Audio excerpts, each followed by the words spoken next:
Welcome to Penrose Learning, where we make understanding easy. In this video, I will show how to make grape sorbet. First, you'll need to prepare your grapes. Take about 2 pounds of seedless grapes and wash them thoroughly. Spread them out in a single layer on a baking sheet lined with parchment paper. This prevents them from sticking together. Place the sheet in your freezer for at least 4 hours, or until the grapes are completely frozen solid. This initial step is crucial for achieving the perfect sorbet texture.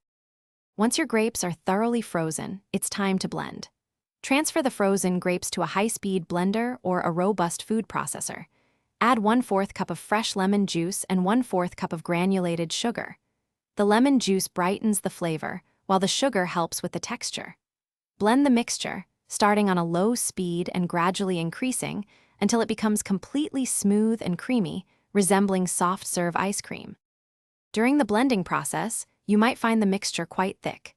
If so, add 1 to 2 tablespoons of cold water, one at a time, to help it blend more easily. Remember to stop and scrape down the sides of your blender or food processor frequently. This ensures everything is incorporated evenly.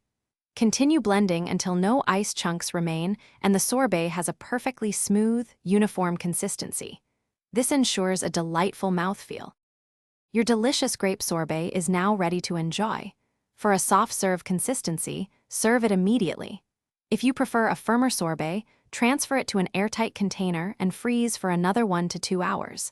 It can be stored in the freezer for up to 2 weeks. Don't forget to check the description below for a link to some fantastic leak-proof containers for your meal prep needs, as well as other great deals. Enjoy your homemade treat. Thanks for watching. If this was helpful, leave a like and consider subscribing. See you next time.